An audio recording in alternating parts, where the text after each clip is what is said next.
Let's get something straight. This isn't just BIIIG NAVIII, it's the biggest NAVIII of all, a fully enabled version of the NAVIII 21 silicon.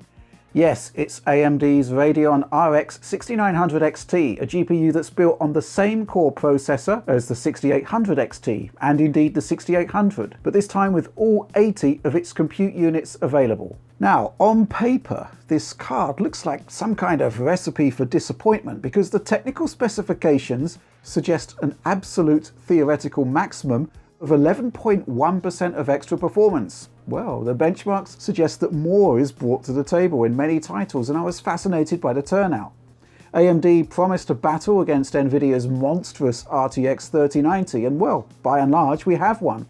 If we limit ourselves to like-for-like workloads, of course. However, in terms of next-gen features, ray tracing performance, and of course, DLSS, then ultimately RX 6900 XT, like all of the big NAVIIs, will be left behind against the competition. But let's kick off with the physical description of the card, more to get it out of the way more than anything else, because 6900 XT is very much a part of the 6800 family, with a very similar triaxial fan design and the same high quality shroud. Such a relief really to get an AMD reference card that runs fairly cool and doesn't get loud. I just hope that the days of blower designs for high-end performance products are well and truly behind us. On the face of it though, the card is a match for the 6800 XT. The dimensions are the same, and comparing AMD's PCB shot to what I saw in Gamer's Nexus excellent 6800 XT teardown video, the board looks the same too. AMD only seems to be drawing attention to it now for some reason. Ports, of course, are also the same, with two DisplayPort 1.4As, HDMI 2.1 and USB-C. Power inputs are also the same too, as you would expect. Two 8-pin PCIe inputs there. A closer look at the specifications now, and well, what we have does look very, very close, almost identical to the 6800 XT. The same boost clock, the same memory allocation, the same memory type, the same bandwidth, the same interface, even the same power consumption. The difference only coming down to 80 compute units versus 72. And that should give us 11.1% of extra performance, as, well, the core clocks are basically the same, apparently. Now, I'm reviewing performance as it is out of the box, but one thing we need to talk about straight away: price. We're in Halo product territory here, meaning silly prices that are not in line with the performance gains you're getting. To put things into perspective, in a best case scenario in our benchmarks, 6900 XT is 15% faster than 6800 XT and 30% to the better against the base 6800.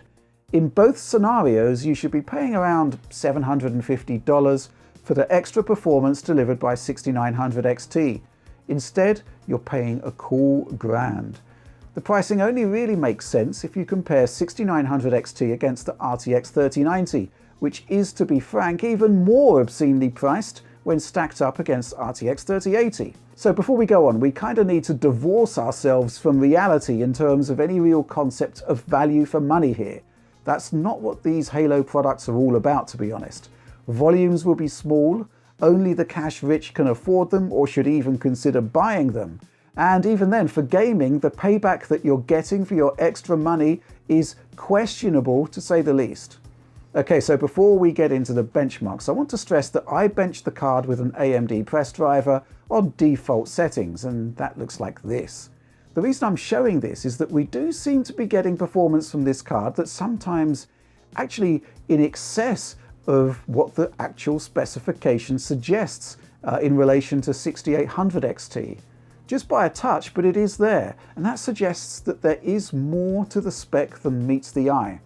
Comparison points, well, this is simple enough. 6800 XT and RTX 3080 both offer a lot more value and are still flagship class GPUs, while the obvious comparison point head to head is the much more expensive RTX 3090. I do see these cards as 4K class contenders, and I've judged them accordingly. But as usual, we will be running a Eurogamer text review with all of the data, including 1080p and 1440p too. I'm going to kick off with Doom Eternal this time, 4K Ultra Nightmare settings, and an interesting scenario here because this is one of the best performers for 6900 XT when compared against 6800 XT. So I get a 14.6% performance bump here, which is intriguing bearing in mind the specs suggesting a theoretical 11.1% limit. More aggressive clocks seem the most likely explanation, but that should be reflected in its game clock spec if that is the case. Regardless, it suggests a card that slightly exceeds its on-paper technical readout, and it also means you get a card that's 31.4% faster than the base 6800. And remember, this is the same core processor, the same memory subsystem, the same bandwidth. There's no win against RTX 3090, however, but when it costs so much more, who cares? Rather more disappointing is that 6900 XT kind of slots in between 3080 and 3090. You're paying a lot more money than you would for a 3080 for only 8% more performance. Borderlands 3 also delivers a somewhat pitched battle, another interesting chapter in the story of a game that has become a somewhat unlikely battleground for the next generation of graphics hardware. 6800 XT was 2.5% ahead of the 3080, but 6900 XT is essentially on par with the 3090. There is a 15-point gap between 3080 and 6900 XT, shrinking to 12.5% between the two top-end Radeons.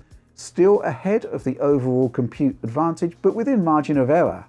Regardless though, a game that saw AMD beat Nvidia in the 6800 XT versus 3080 face-off can't repeat the trick with the top-end offerings where both are on par. But with that said, smart memory access can see AMD pull ahead, a feature we'll be taking a closer look at shortly.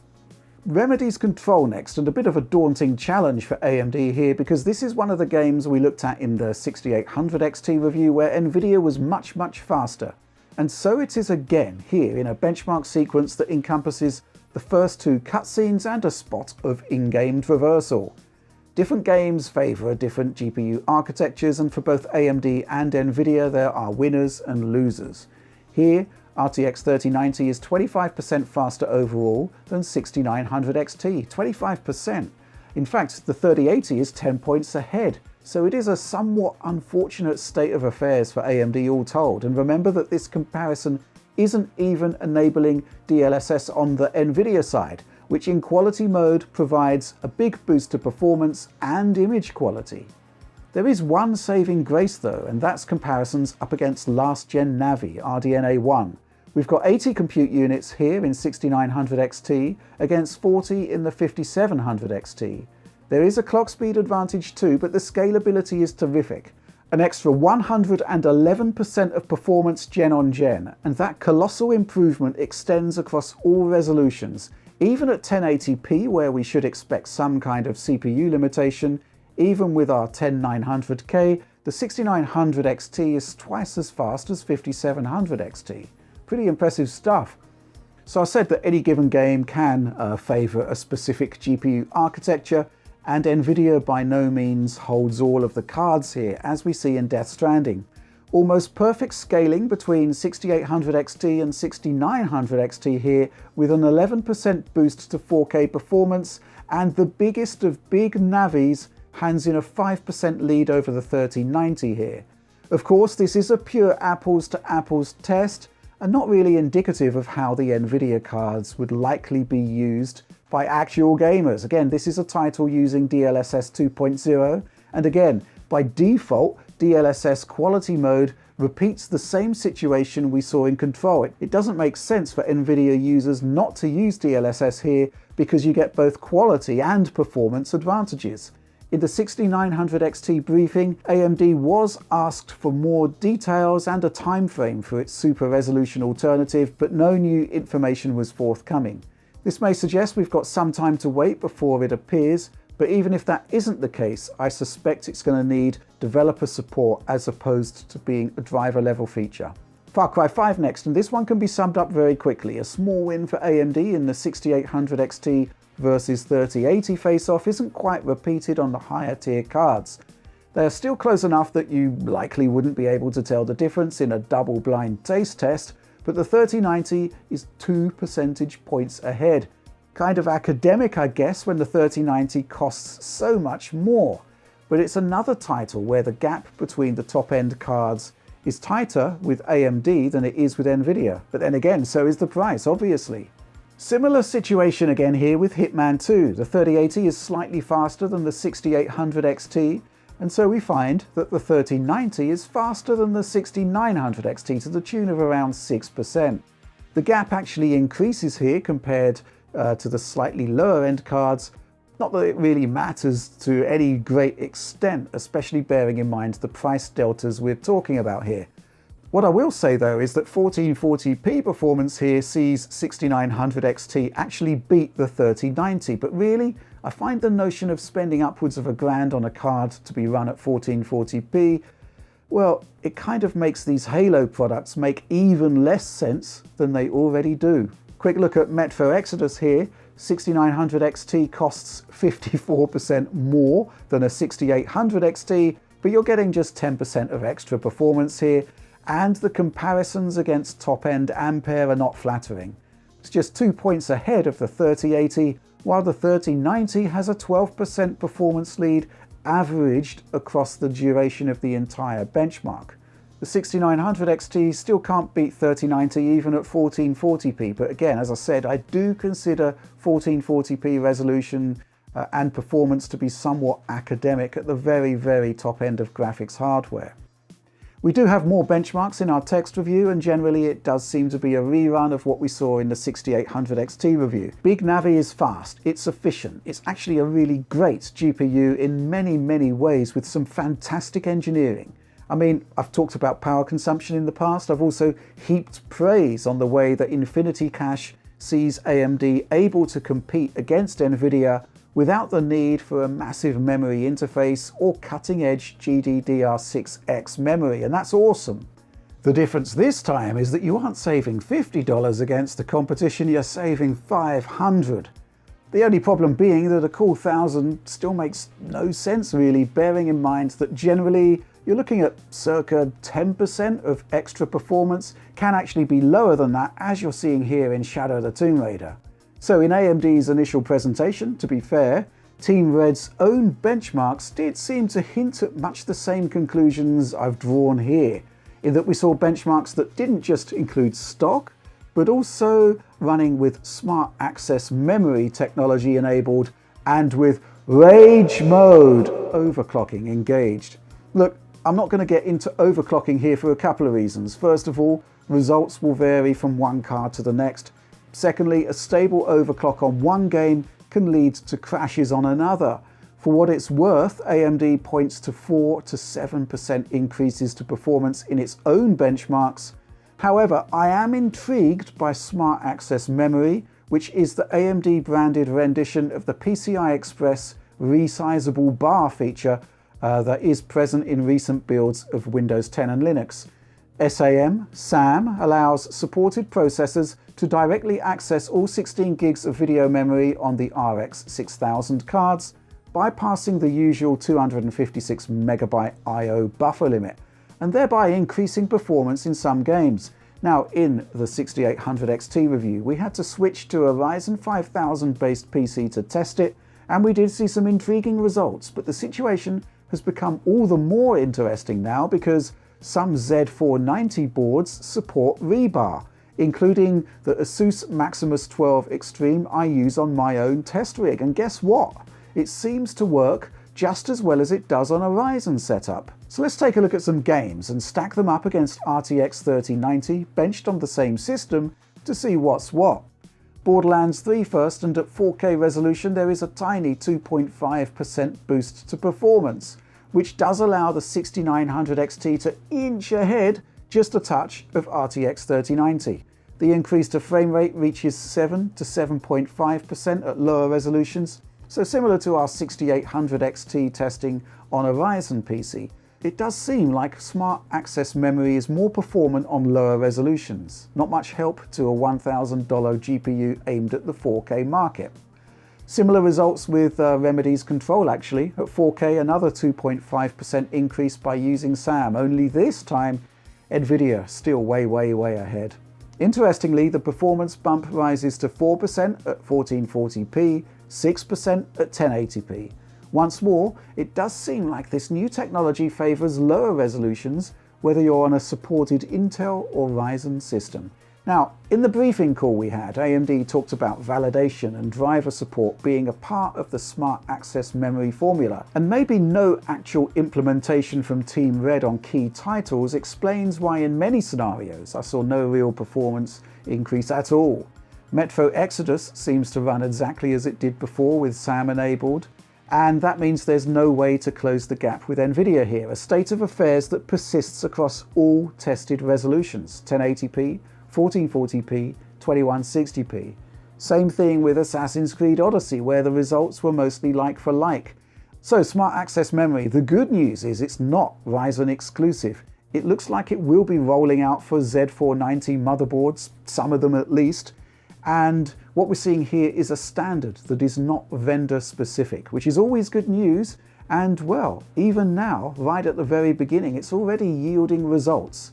The utility of good 1440p and 1080p performance boosts for cards aimed at the 4K market, not hugely compelling in the here and now, but firstly, it is early days for the technology, and secondly, well, we've got a medium Navi coming early next year by the looks of things, and that does look very much like a 1440p orientated product. So I'm really looking forward to seeing if we get the same kind of performance increases.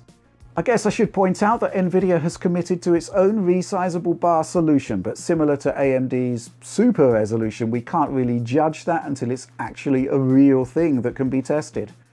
And going forward, our tests are going to conclude with an inevitable downer, I'm afraid.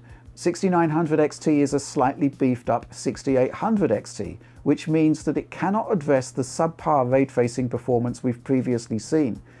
3 games tested here, so I thought it might be interesting to add Smart Access Memory testing to the ray tracing benchmarks here. I mean, our RT benches are based on 1440p resolution, where Rebar seems to do really well, so I thought it might be interesting to see what's what, and whether the gap versus Nvidia can actually be narrowed. Let's get the really bad news out of the way first. Remedy's Control is one of the best ray tracing games on the market, if not the best. And well, 6900 XT isn't at the races. Smart Access Memory gives us a 2.5% boost to performance over stock, but the 6900 XT still lags behind RTX 3070, while the RTX 3080 averages out with a 48% performance lead, rising to 68.5% with the RTX 3090. This result is noteworthy in that it is pretty much the only example I could find where the RTX 3090's price premium does actually translate into a frame rate rise that is in line with the increase in its colossal price point. Moving on though, similar to my rasterization tests, Metro Exodus yields no improvement to performance with Smart Access Memory, so once again it's a big Nvidia lead. Not as much of a gaping chasm as we saw in Control, but again, 6900 XT is just a tiny bit faster than 3070, leaving 3080 to clean up with a 28% lead, rising to 46% with a 3090. Battlefield 5 does benefit from Smart Access Memory to the tune of around 11% in our test sequence. Pretty good in my opinion. This takes the 6900 XT ahead of the 3070, which is faster if SAM isn't enabled on the 6900 XT. But again, even with that sizable increase to performance, the 3080 is still 22% ahead, rising to a 33% lead for RTX 3090. If you've got any interest in ray tracing, if you want to see Cyberpunk running at its best, which is pretty much the #1 reason to upgrade a GPU this year, I reckon, well, as much as I admire a lot of the engineering in the RX 6000 series cards, subpar ray tracing and no DLSS really do count against AMD on a crucial game. So let's try and wrap all of this up then. Whether it's a $350 difference or a $700 difference, the bottom line is that both Radeon RX 6900 XT and RTX 3090 don't provide much in the way of value, and the vast majority of gamers should stick with the lower priced next-gen cards, which are still absolutely terrific in performance terms. But the thing about Halo products though is that the pricing doesn't really matter, bearing in mind the kind of crowd these products appeal to. The best of the best are all about performance, no matter how unjustifiable the price is, and similar to 6800 XT versus 3080, AMD delivers no killer blow here, especially with the ray tracing performance being so far behind. So to sum up then, 6900 XT is good. The 8 extra CUs do actually seem to make a significant difference. And on top of that, the overclocking limits are bumped up versus 6800 XT.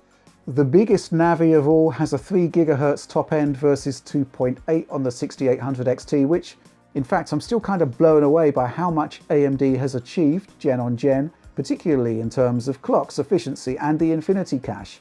And yeah, it can compete at the top end with Nvidia in a bunch of games, even beat it, no doubt about it.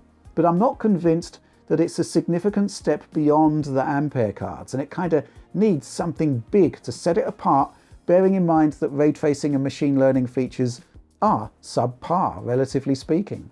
Regardless though, this is a wake-up call for Nvidia in key respects, and clear evidence of a resurgent, much more competitive AMD, which is good news for all of us really. But that's all from me for now, which means the usual craven appeals for liking, subscribing and ringing the notification bell. Yup, bell ringing, it's good. It ensures you'll get informed whenever we post new video content. And yeah, if you love what we do and want to support the team more directly, join our Patreon, download all of our videos in pristine quality, and join us on the DF Discord, which is swiftly growing into a pretty awesome, positive community. But that's it. Once again, that's the video. Thanks for making it all the way to the end of this one, if indeed you did. And as always, seriously, thanks for watching and supporting Digital Foundry.